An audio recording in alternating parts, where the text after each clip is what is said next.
የቤሊል የቀብር ስነ ስርዓት በመፈጸሙ አቶ አምናን አሁን ላይ መቋቋም አቅቶት እየየ እያለ ይገኛል።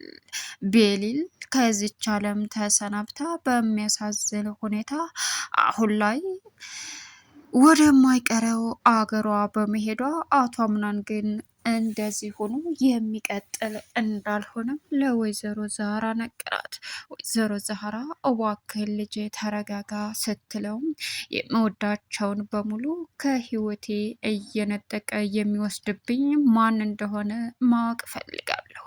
ከዚህ በኋላ ለእኔ መኖር ምንም አይደለም በማለትም አቶ አምናን የመጨረሻ እንግዲህ እያለ መጨለል ቀረው። ጄሪ ማስመሰሏን ቀጥላበታለች። ሲፈን ግን የጄሪን ድብቅ ሚስጥር ቤሊልን ገፍትራ ተደረጃ ላይ ጥላ ህይወቷን የሰዋቻት እሷ መሆኗን ለመናገር ዝግጁ ሆናለች። ሲቀጥል ደግሞ ጄሪ የጨነቃት ጊዜ ለአቶ ጎሽሜ ስለተናገረች አቶ ጎሽሜ ወንጀለኛ ስለሆነች ወንጀሏን በህግ ተቀታ ማግኘት አለባት ሲልም ውስጡን አሳምኗል። ነገር ግን ያወራችውን ሚስጥር አሳልፎ ለመስጠት እጅግ በጣም ግራ ተገብቷል። ሚስጥሩን አሳልፌ በመስጠቴ ካድ ይባላለሁ? የጠፋውስ ነፍስ ምንድን ነው የሚባለው? እያለ እንግዲህ አቶ አምናን አሁን ላይ ግራ የተጋባው ጎሽሜ አምናንና ወይዘሮ ዛራ ግን በደንብ ተጠራጥረዋታል። ምክንያቱም ነይ ብላ እሷ አሽከርክራ መጣሏ ግልጽና ግልጽ ነው። ቤሊል ባልጠበቀችው ሁኔታ ለመሰናበት ይመስልም እሷና አምናን ደስ የሚል ጊዜያቸውን ብቻቸውን አሳልፈው ነበር። ሰላም ውድና የተከበራችሁ የስኬት ሚዲያ ቤተሰቦች እንዴት ናችሁ? ሰላማችሁ ይብዛልኝ። ለዚህ ቻናል አዲስ የሆናችሁ ሰብስክራይብ እያደረጋችሁ ቪዲዮውን እስከ መጨረሻው ተከታተሉ። በጉጉት ስንጠብቀው የነበረው ድር ቀጣይ ፓርቲ ይዘን መጥተናል። እንግዲህ የቤሊል ህልፈት ሁላቸውንም አሳዝኗቸውና አሁን ላይ የቤሊል የቀብር ስነ ስርዓት በመፈጸሙ ሁላቸውም አልቅሰው ወደ ቤት ሲመጡ አቶ አምናን ግን ከመቀባሩ ላይ ተደፍቶ እየየ ማለቱን ቀጠለበት። ወይዘሮ ዛህራም እባክህ ልጅ ተነስ፣ ከዚህ ምንም የምናመጣው ነገር የለም ብትልም እሱ ደግሞ በፍጹም እኔ ሆን ብሎ የሚያጠቃኝ ሰው አለ ማለት ነው። እዩልሽ እናቴ ዛራ ይህንን የሚያደርግ ሆን ብሎ በቃ እኔ የምወደውን እናቴን አሁን ደግሞ ቤሊልን እሺ እኔ እንዴት ልኖር እያለ ሲልም እባክህ ቢባልም በፍጹም እሱ በፍጹም እንደዚህ ሁኜ እስከ መቼ ነው? እኔማ ይሄን ማድረግ አልችልም እባክሽን እያለ ጥለሽኛ አትሂጂ ቤሊል እያለ እዛው መቃብሩ ላይ ለቅሶውን ጀመረ። ሌላኛውና አሳዛኙ እንግዲህ አሁን ላይ እጅግ በጣም የሚከብደው አቶ አምናን መኖር ምን እንደሆነና መኖር በጣም ከአቅሙ በላይ እንደሆነበት ቀጥ ብለሽ ባየሽኝ እያለ እያለቀሰ ይገኛል። በዚህን አጋጣሚ ምን ማድረግ እንዳለበት እንኳ ግራ ቢጋባም ግን ደግሞ ምንም ሊያደርግም ሆነ ሊፈጽምም አልቻለም። ወይዘሮ ዛህራ አሁን ላይ ልጄን ስትለው አቶ አምናን እናቴ ዛህራ ይቅርታ ልጅሽን ይዤልሽ ተመልሼ ልመጣ አልቻልኩም፣ የተፈጠረው ነገር ምን እንደምልሽ አላቅም ሲላትም ምንድን ነው አለችው። ቤሊል አሁን ላይ በእርግጥ ለአቶ አምናን በህይወት እንደማትኖር አስቀድመው ቢነግሩትም አሁን ግን አማራጭ ስለሌለው ጸጥ ብሎ እየተመለከተ ይገኛል። አቶ አምናን ለተፈጠረው ነገር በሙሉ ተጠያቂው እሱ መሆኑን እንደሆነምና ቤሊል ላይ ይህ ችግር የተፈጠረው እኔ ነኝ እያለ ራሱን በጥያቄ እያሰከረ ይገኛል።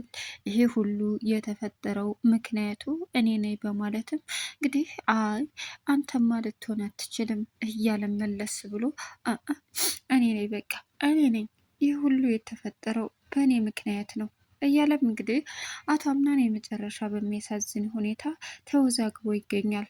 የተፈጠረው ነገር ቤሊል ላይ እኔ ነኝ እሷን እጇን ይዤ ወይ ደግሞ ተከትዬ መሄድ ሲገባኝ ዝም ብዬ ተውኳት እኔ ነኝ ያስበላዋት እያላት አምናን የመጨረሻ በጸጸት ይገኛል።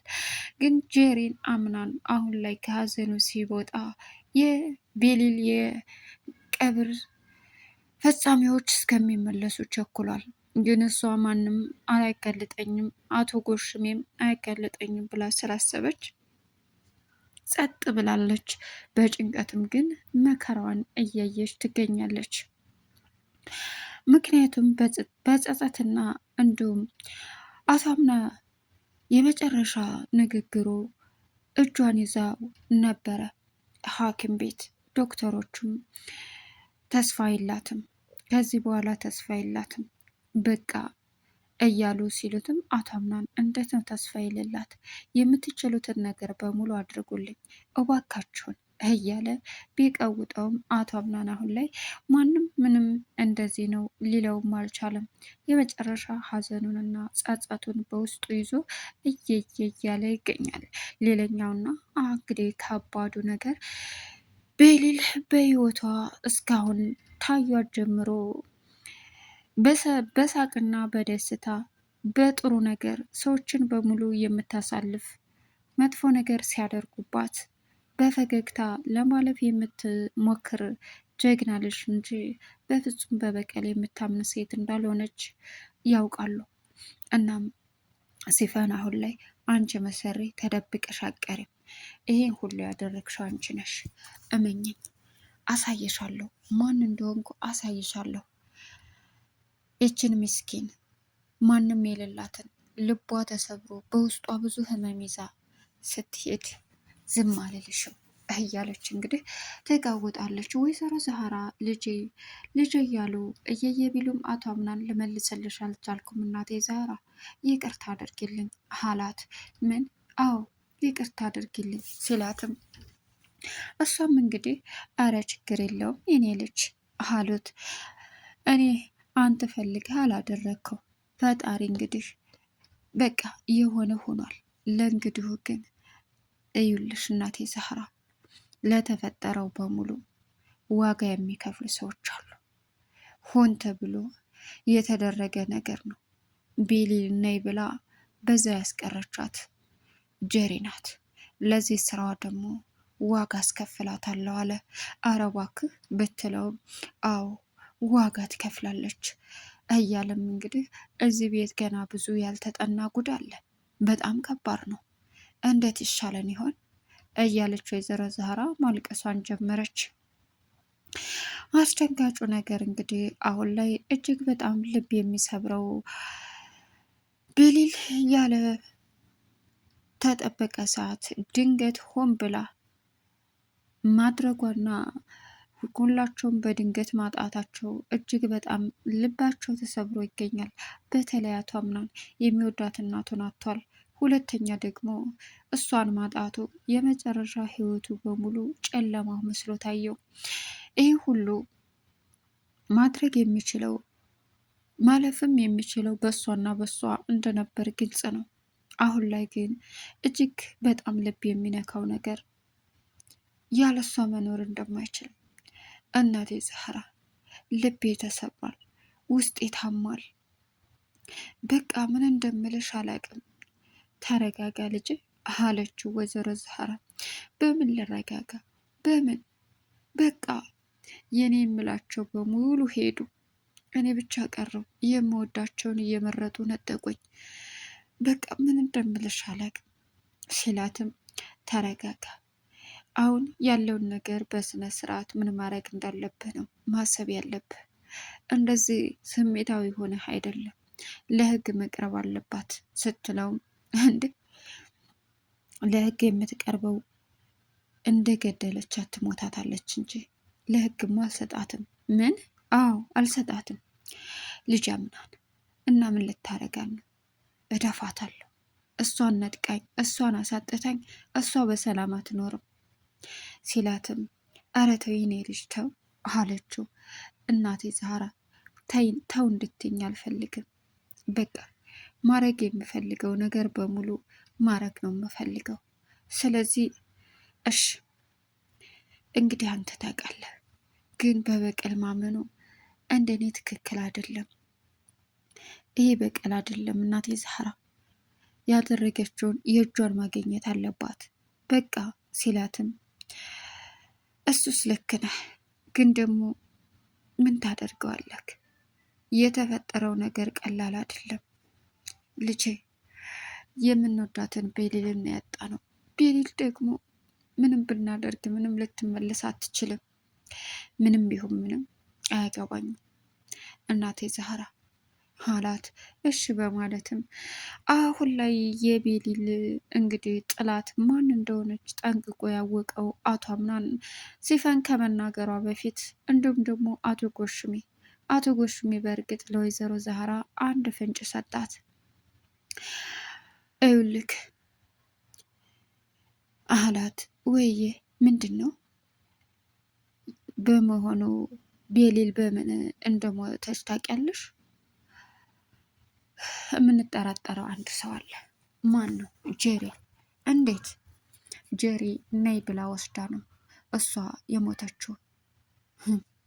አዎ ልክ ነሽ። ምን? አዎ ይህንን ነገር አድርጋ ጨንቋት ወደ እኔ መታ እያማከረች ነበር። ምን ባደርግ ነው ይቅር የምትለኝ ስትለኝ፣ ምን አርገሽ ነው? ምን በድለሻል ነው ብዬ አጥብቄ ጠየኳት። እሷም ያጠፋችውን ጥፋት አንድ ሳታስቀር ነገረችኝ። በዚህን ሰዓት እኔም ታጠገቧ ሆነች በመንከባከብ ይቅርታዋን ለማግኘት ጣሪ። እሷም ያለምንም ምክንያት ይቅር ትልሻለች አልኳት ሲላትም፣ ጎሽሜ እንዴት ወደ አልነገርከኝም? ብነግርሽ ምን ታመጫለች? ቤሊልን አትመልሻት፣ የሆነው ነገር ሆኗል ሲላትም፣ በቃ ስለዚህ በግልጥ እሷ ገዳይ መሆኗን አምናለች ማለት ነው።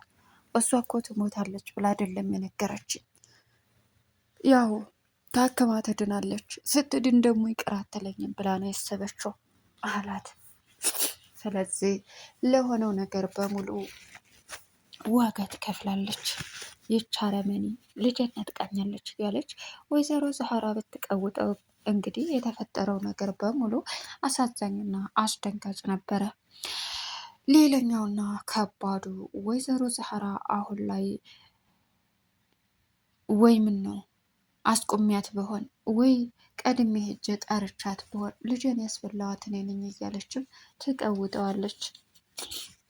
አሳዛኙ እንግዲህ የውስጥ ህመም በተለይ አቶ አምናን ህይወቱ ከማንም ከምንም በላይ ከብዶበት እያለ ይገኛል። ግን አማራጭ የለውም።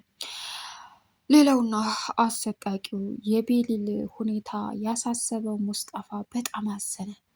ያሳዝናል። ይችን አረመኔማ የሆነ ነገር ማድረግ አለብኝ። በጣም አስቀያሚ። ይች እኮ ለእኔም አትመለስም። ነገ ጧት ደግሞ ምበላው ምግብ ላይ የሆነ ነገር ብታደርግስ አለ ለብቻው። ምክንያቱም ሲፈን ጫፍጫፉን ብለው ነበር። ይኸውልህ ሁሉም ሰው ተንጫጭቶ ሲወጣ በዚያን ሰዓት ልትወጣ ያልቻለችው ጀሪ ብቻ ናት። ሄጄ ስነግራትም እየተርበተበተች ነበረ። አልሰማሁም ብላም ካደችኝ። ቻናሉን ሰብስክራይብ